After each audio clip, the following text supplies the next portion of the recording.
Hello and welcome to the Night Feed. I'm your host, Charlotte, here to bring you some comfort, camaraderie, and conversation and keep you company during, let's face it, one of the toughest parts of being a new parent, the Night Feed. Tonight's unpaid sponsor is nesting. I am 36 weeks pregnant and in full-on nest mode, as we do.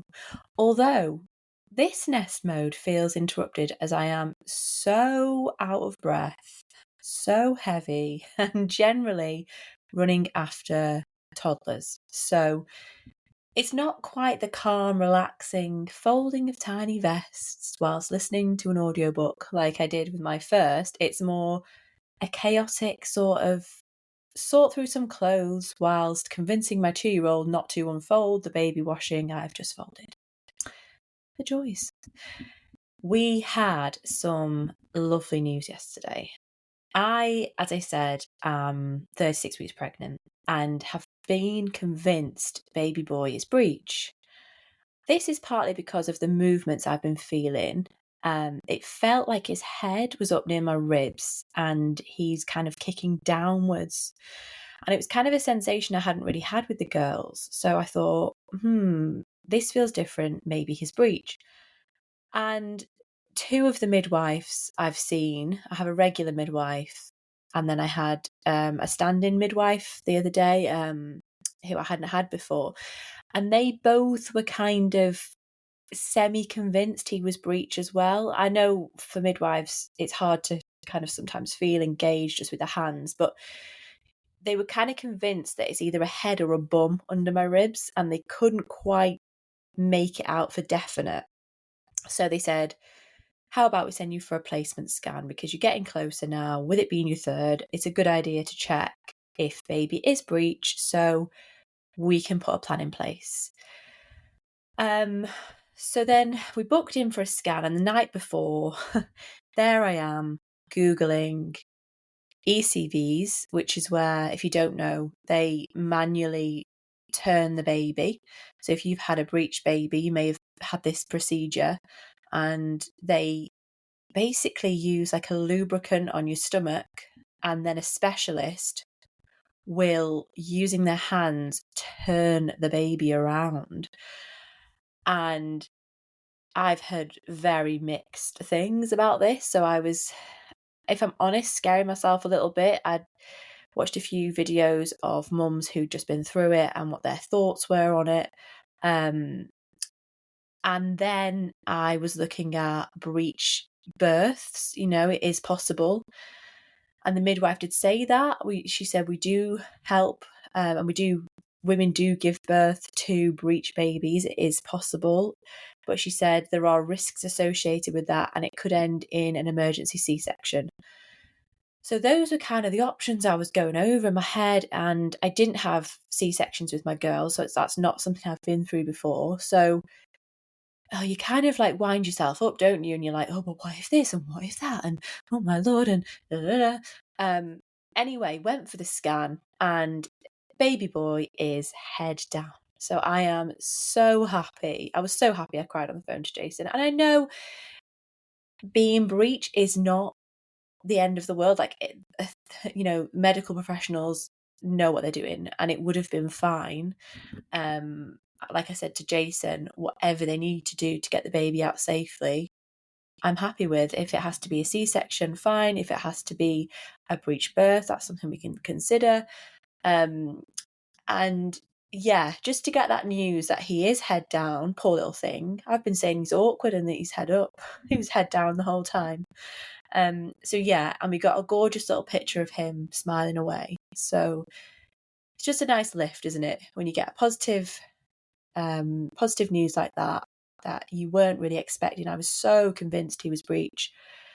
So yeah, hopefully little man stays in that position now for the next 4 to potentially 5 or even 6 weeks if he goes overdue. But yeah, we'll see how that plays out. My mum and dad have the girls this weekend, so Jason is busy decorating and I am, as I said earlier, nesting. But between like half-hour rests on the bed, because I am so out of breath. I don't remember this as much with the girls, but my goodness, the weight of the baby. I get halfway through a task and then I'm like, oh, let's go and sit down. And I also know in the back of my head, I'm not going to get this quality of rest when the girls are home. So as my mum said, make the most of this weekend and don't just do stuff. So I'm forcing myself, and I thought I'll record the podcast and I'll put my feet up and have a little rest as I do it. So here we are. Let's jump in to the confessions of a new mum section, which I know from your feedback you all love. So let's start strong. Number 1. I reported our local ice cream man to the police for playing his chimes past 7 as it kept waking up my reflux baby. Number 2. I had a full-blown argument with my partner. Turns out I was hallucinating and shouting at the wall. I also woke up in bed rocking my dog to sleep. She loved it though. Number 3, forgot my 5-day-old baby's name whilst in Tesco. When the shop assistant asked, I spouted Romeo.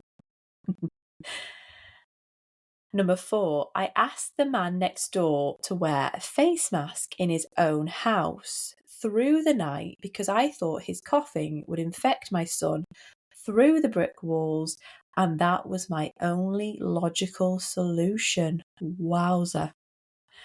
And then number 5, I got pregnant again when he was 3 months old.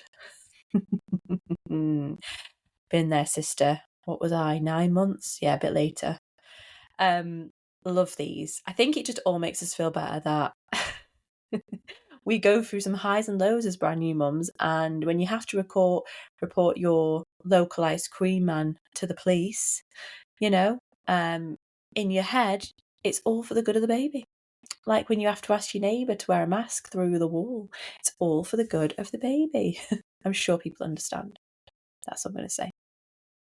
Okay, onto the emails. First one is called, the subject is struggling to get out. Hi Charlotte, I've just discovered the pod as I have a 6-week-old and someone recommended it to me in the hospital. Oh, that's so amazing. Thank you to whoever did that. It's been keeping me company throughout the night, and I love that I have a back catalogue. Oh, amazing. There is something I'm really struggling with and wanted your advice. I'm really struggling with being cooped up in the house during the day. My husband is back at work now, and I find the days can be super long when it's just me and the baby.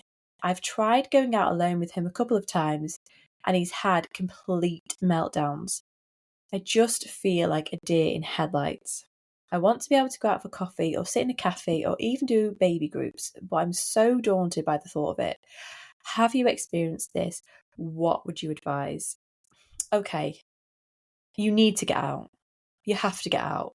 I know what you mean about being in, and I still find that as a parent of toddlers, soon to be newborn again, but as a parent of toddlers, I find parenting out the house far easier than parenting in. I don't know what that is. I don't know why it is, but I find on days when the girls and I are just in, we all get a bit cooped by the end of the day. And it's fine. You can do things. Obviously you've got a 6-week-old, so it's not like you're going to be in crafts and things like me, but it can feel long. And I think because the days can be very similar, especially with a newborn, you're in that kind of feed, then they sleep, then they're awake, then they feed, then they sleep, they're awake kind of cycle. That can be very repetitive. And I think that you're right that you need to get out and that you need to go to coffee shops, you need to go out to baby groups. I think you will feel so much better if you do that. Now, one thing to bear in mind, you have a 6-week-old. Anybody who judges a mum with a 6-week-old crying needs to have a word with themselves. I think you are out there, you are putting yourself out there in the world with your baby. You are at one of your most vulnerable points in your life because you've got this brand new baby. You've just been thrown into motherhood. If anything, people should be supporting you and smiling and asking if you need anything. I don't feel like you should feel like a deer in headlights. When baby cries at home, I imagine you don't feel like that. You obviously just kind of try and work out what's wrong with them. Yes, it's daunting at first, but being out and about is so good for your mental health. And I would highly, highly recommend getting out to begin with, even if it's just a walk around the park with the pram. I don't know how you're feeding, but take a bottle, or if you're breastfeeding, please don't worry about breastfeeding out and about. I know some people are conscious of that, and I think when you're only 6 weeks in, it can feel so new and like, what do people looking at me? I think it's wonderful and the most natural thing, and don't worry about that if that is something that you're concerned about, that baby might need a feed when you're out and what do I do. However you're feeding the baby, make sure you have what you need and just go to the park, have a little walk around with the pram, and make sure there's a bench you can sit on when you need to feed the baby. And yeah, I think the fresh air will do you both good. The baby may hopefully sleep a little bit better. I don't know if that's an old wives' tale, but I always find fresh air helps us all with sleep. And then when you feel a little bit more confident, go to a coffee shop, go to a cafe. And honestly, if you've done that a couple of times, it will just feel like a walk in the park. Pardon the pun. But yeah, just really focus on getting yourself out there. I would say once a day, whether that's a walk to the park, whether that's a walk to the local shop, whether that is to go to the cafe. And one of the greatest support networks I've found, which I've talked on this podcast a lot, is mums at playgroups. And these playgroups, they don't have to be baby clubs or baby classes. The baby classes are great. I think the socialisation aspect at the ones I've been to, haven't been as good as the kind of church playgroups, where it's in a town hall or a church or a community centre. If you have a little Google and go on local Facebook groups, I'm sure you'll be able to find one near you. And the mums there, in my experience, have been wonderful. Even with a 6-week-old, I know you might think, oh, he's too young or she's too young to go to a playgroup. But you have to think of your own mental health and think of the support that you will get from other mums out there that you can talk to this about even. And they'll say, oh, come to the cafe with us afterwards, and let's have lunch together. And I think just having that around you instantly makes you feel a bit better. Instantly makes you feel, oh, these mums are great. They're not going to judge me when my baby has a meltdown. They're actually going to help me and calm me down. And I think you need that. Don't be daunted by coffee shops and cafes. Believe me, I have 2 toddlers. And I went to the cafe with my good friend the other day, and she has a little boy who's 3 and mine are 2.5 and 4. And I think we had in our head this like lovely chill lunch with the kids, and it'll be lovely. And instantly when we got in the cafe, they just wanted to play and run. So it was like taming toddlers basically. The pair of us were just like, nope, sit down, sit down, sit down. We don't run in the cafe, we don't play tag in the cafe, we sit down, we don't hide things under the table, we don't climb under the table, we don't climb on the table. And sometimes they're great. It's luck of the draw. Sometimes they will sit and they are great. But ultimately, they're kids, they're toddlers, and your baby is a tiny baby. They do not know yet how to properly act as an adult, do they? They're going to want to run, they're going to have energy, the baby's going to cry. It's natural.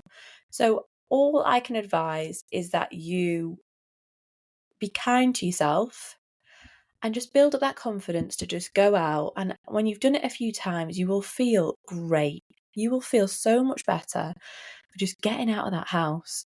If anyone else has any advice on this or any places this listener could go to, I don't know where you're based, so it's not like we can talk about local options, but please write in thenightviewpodcast@gmail.com.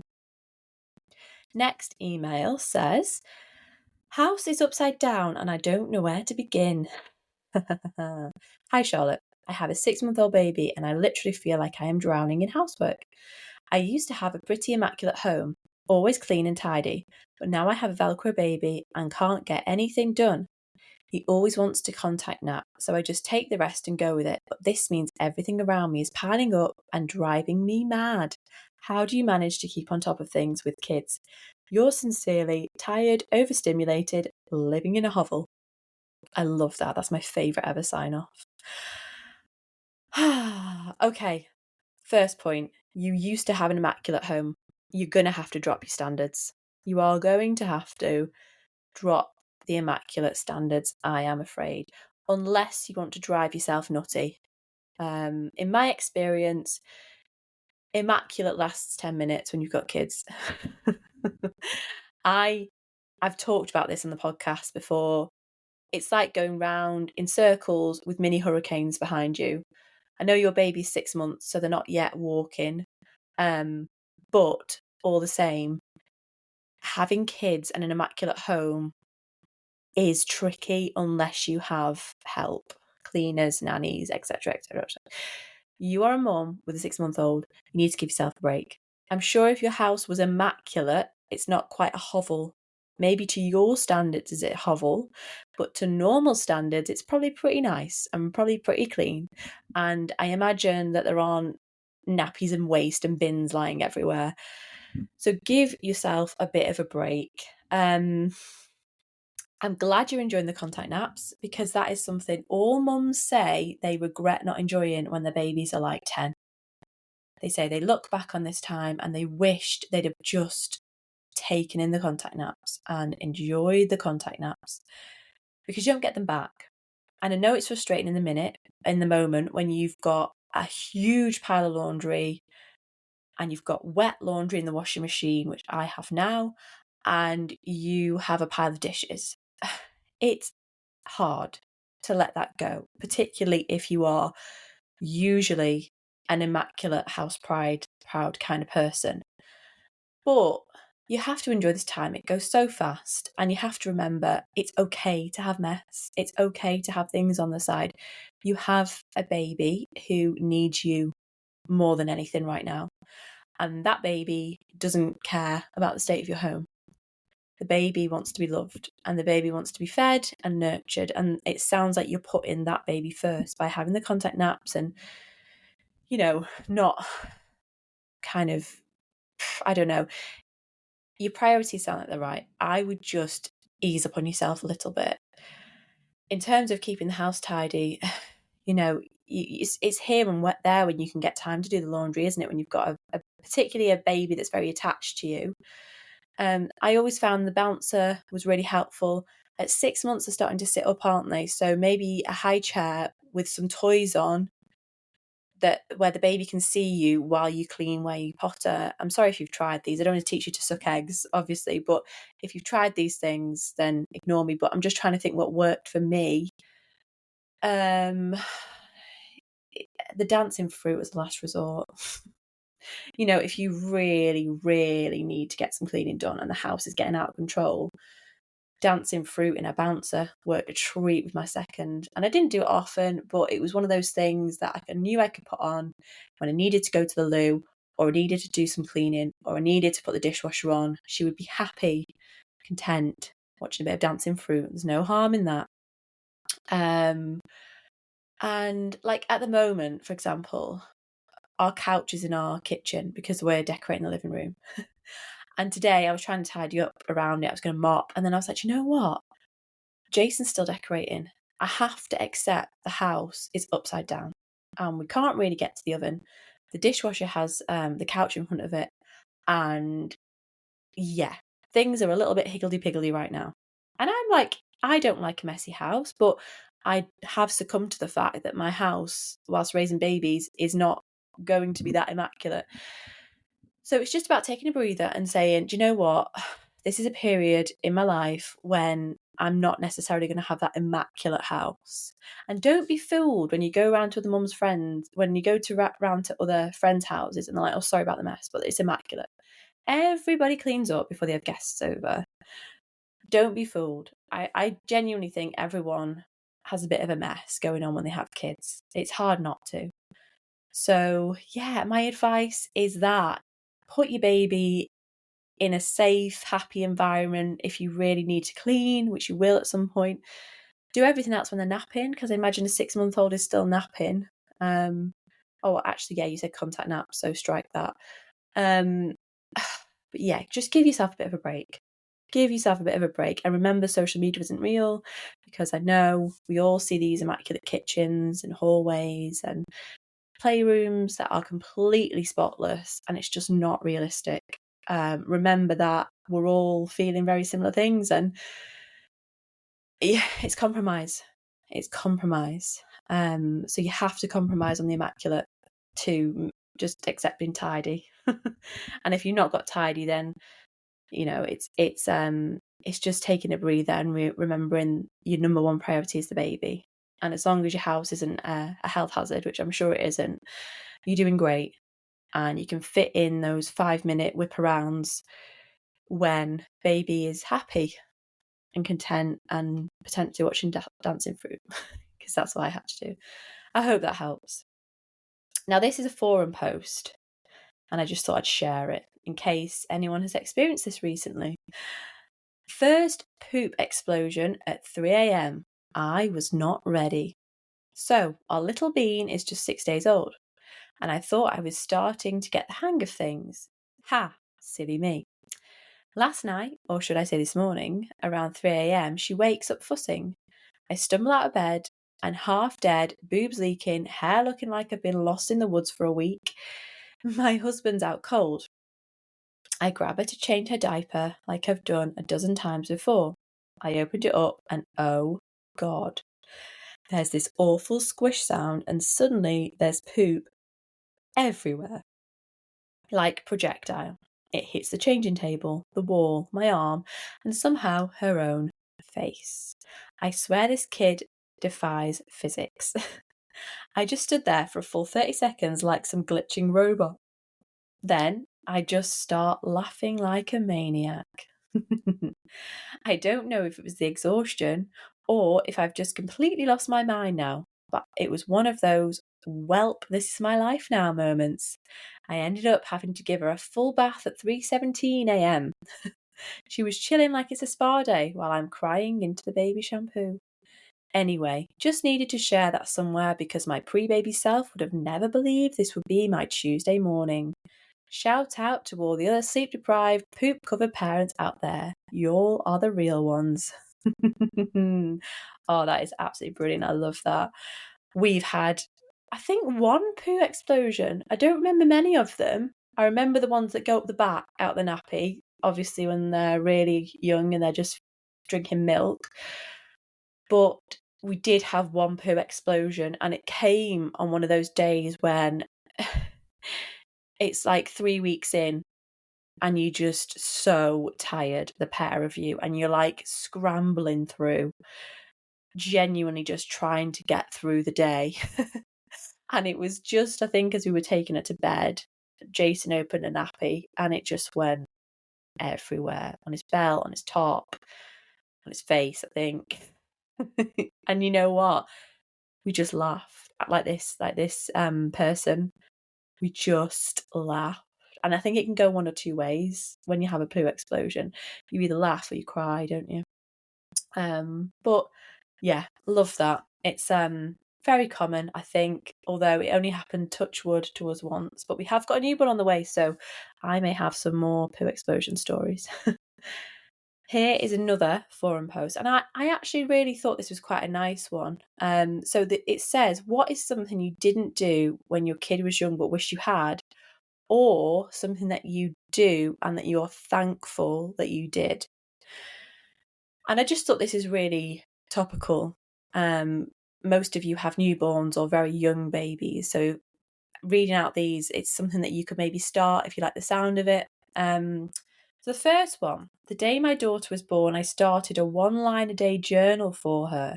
She's almost 18 months now, and I'm having fun reading the entries from her first year as I'm going.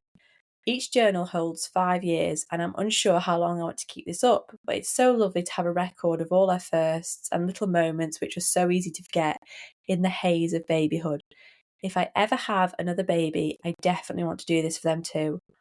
I love this idea, and I wish I'd have seen this sooner, really. I tried journaling a little bit with my first, and I'd literally just put notes in my phone of like funny things she said or days she did something or blah blah blah blah. But you just lose track of them, don't you? You lose track of phone notes. There's that many.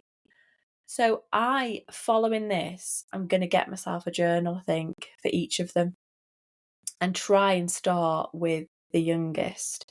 Because I suppose when they're really young, you can even just write like something you did that day with them, like took you to the park and it was a really lovely sunny day. And you can look back when you're older and say, oh, on the 18th of June in 2025, we did this. And I think it's such a lovely way of keeping note of things. And then obviously there's the milestones, the day they first walked.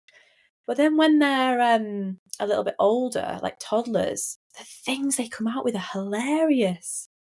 So it's like noting them down, isn't it? Oh, today you said this, and what a lovely thing to look back on when they're older. So I'm definitely going to be taking that one up myself. Next one, I made little home videos of my husband and me just interviewing each other about what life was like right now. My daughter is 2 years old, and we did the videos every 2 to 4 months or so, beginning in the newborn days. They're so sweet to watch now and mention moments and milestones I would have forgotten. I knew I couldn't keep up with a baby book, so this was more attainable. I think as we age, it will be sweet to see what we were like as young parents, and I hope my daughter enjoys the videos too. Oh, can you imagine looking back on them when you're like 50? I think that's amazing. And I suppose it's kind of saying, if you don't have the journaling in you, use your iPhone to just take a video, every couple of months. I love that idea as well. Oh my God, these are so sweet. Imagine a video for when you're 50, and it's just you and your partner interviewing each other. It's almost like This Is Us. Have you seen that? When they do the flashbacks them as young parents. Oh, it's making me emotional. Next one says, I wish I had not stressed so much about the tiniest things. I was overwhelmed with new mum anxiety and guilt about every decision because I did so much research. And in a lot of ways, I should have just chilled. I made so many decisions that I was hell-bent on before the time came and felt awful when things didn't go that way. My best examples are sleep training, baby-led weaning, and contact napping. There you go. We stress a lot, don't we? There's so much information now. It's information overload wherever we turn. And I think the best thing you can do, like this person says, is take the chill approach. Like personally, with like baby-led weaning, for example, I didn't really look into that. I didn't really know what it was. I just kind of went with the flow. When my mum was like, I asked my mum, I said, what do I start with? What do I do? She said, well, I started you on a bit of baby rice and then banana. And then, you work up the food chart. You kind of work up, I don't know, mushy veg and broccoli, mashed broccoli. I didn't present it to the baby and let them choose. I just put a bowl of broccoli in front of them that was mashed and let them eat it, and they ate it. And obviously, as they get older, fussiness comes in a little bit up and down, but that's just a rite of passage, I think. But yeah, we know so much, we try so much, and wherever we go, we are completely and utterly bombarded with research, with ideas, with tips, with tricks, with hacks, blah, blah, blah, blah. And I think you're damned if you do, you're damned if you don't. If you don't baby-led wean, then it's wrong. And if you do baby-led wean, it's wrong. And the opinions are exhausting. So relax and do what you feel is right. And I think that is the best advice this person's kind of given. And the next one says, leaning into the community made my postpartum period 100% better. I started leaving my baby with friends and neighbours quite early on. And I find that both trusting other people with baby and asking them both took a lot of practice. The more I did it and saw how much joy he brought them and how much they wanted to support me, the better I felt.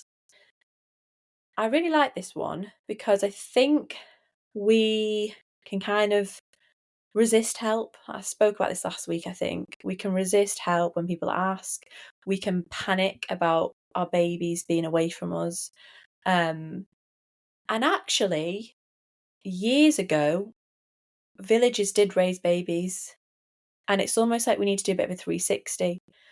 And if you have got very trustworthy friends, very trustworthy neighbours, obviously very trustworthy family who you can leave your children with and your baby with, then it helps hugely.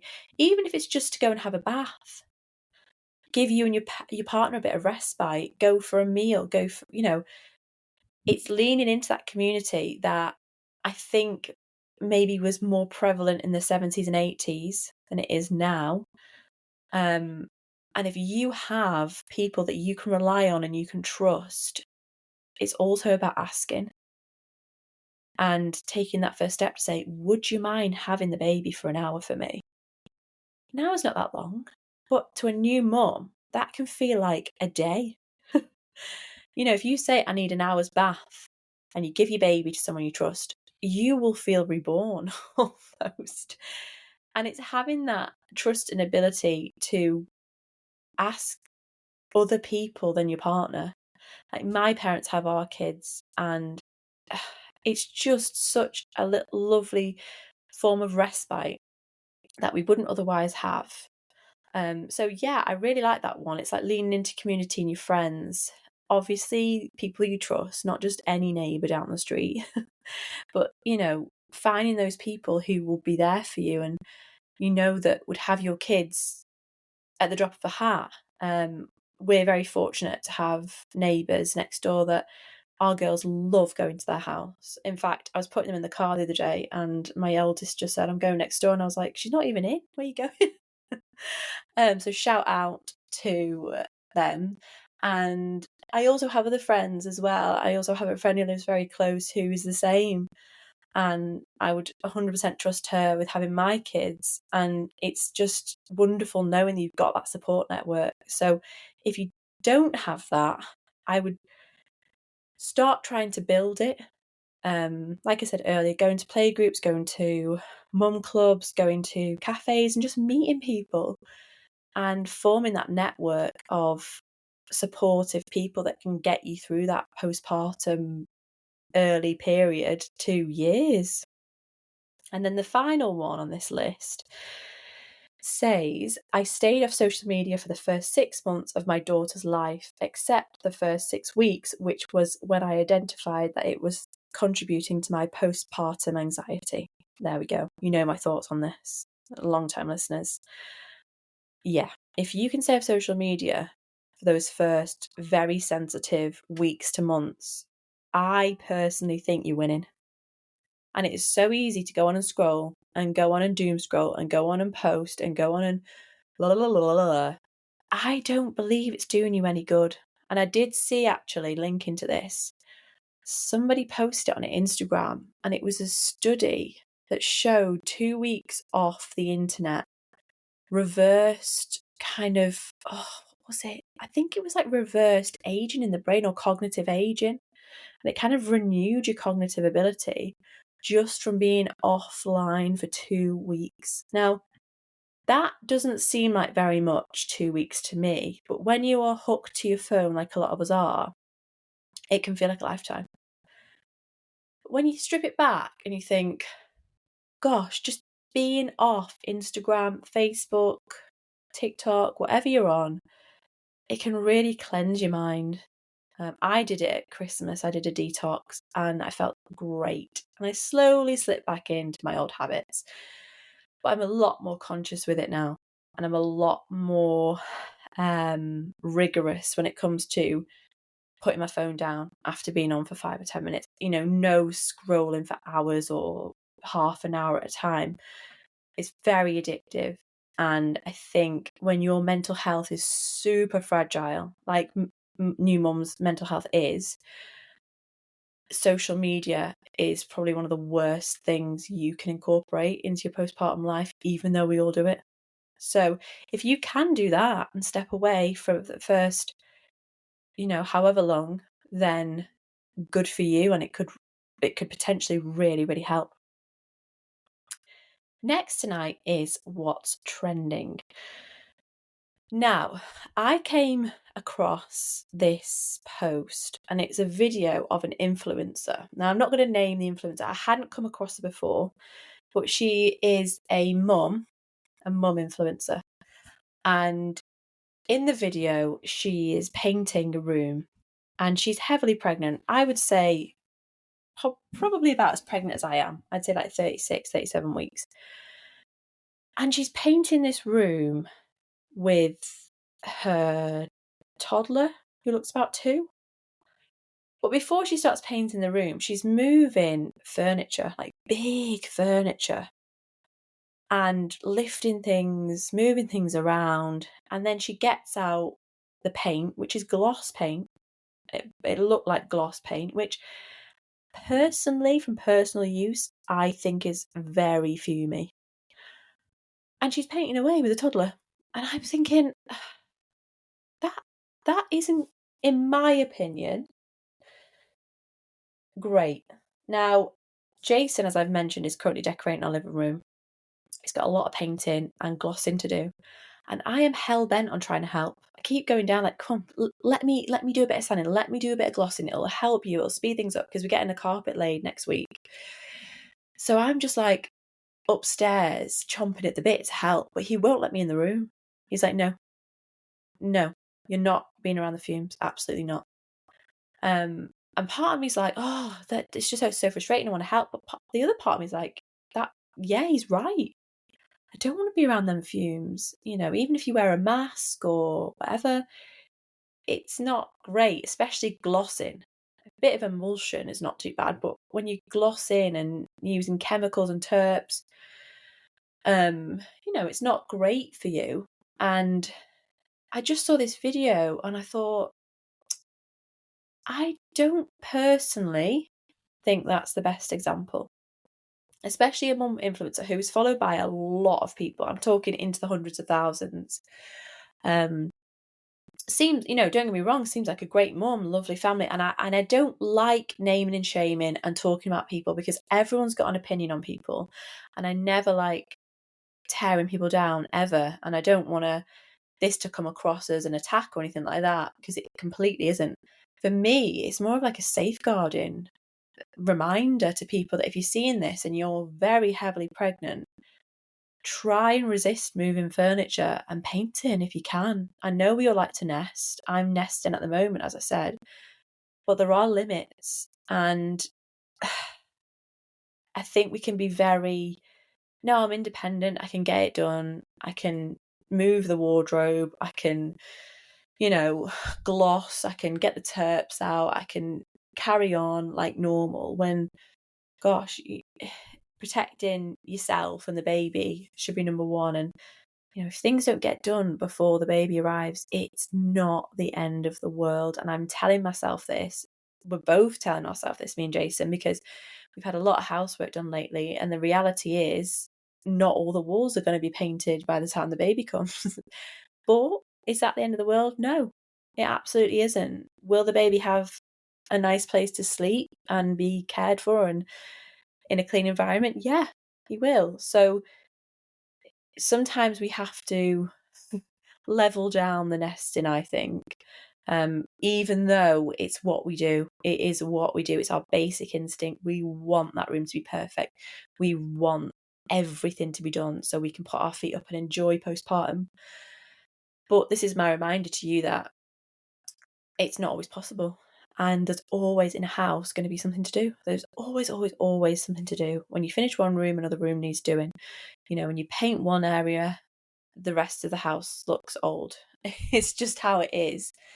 So yeah, I just don't like it when I see content, and I think that's a little bit irresponsible, putting that out there personally. But let me know what you think. thenightviewpodcast@gmail.com. Next tonight is my self-care suggestion. And in the self-care book that I have, they have this practice called the ocean breath. And this is perfect for when you're feeling like overwhelmed. So I'm going to talk you through it now. So firstly, for the ocean breath, you need to make yourself comfortable. Then you need to relax your shoulders down and consciously let go of any tension your shoulders are holding. Close your eyes and become aware of your breath. Then visualize a beach view. As you breathe in through your nose slowly, imagine the sea pulling back from the shore. On your out breath, open your mouth and breathe the air away so it sounds like the sea washing onto the shore. It's similar to trying to see your breath in the air on a frosty day. Visualize the sea returning to the shore. Repeat as long as you need in order to counterbalance overwhelm and adrenaline and regain calm. So this is ideal when you're feeling overwhelmed, or you're feeling rage, or you're feeling anything that's kind of throwing you off kilter. Get on the bed and practice the ocean breath. Finally, to finish on a quote I wrote, however today looked like for you, Mama, I want you to know that it's okay to feel however you're feeling right now in this moment, whether that's accomplished, down, anxious, happy, sad, you name it. Motherhood is filled with highs and low lows. Just know, no matter what you're feeling, you're not alone and you are so loved by that little baby of yours. Thank you for listening tonight. I hope you enjoyed the episode. As always, if you can rate and review or subscribe wherever you listen, that would be hugely appreciated. And keep those emails coming in. Any confessions, any stories, any questions. I always love hearing from you all. And yes, I wish you all a restful, relaxing night ahead. Good night.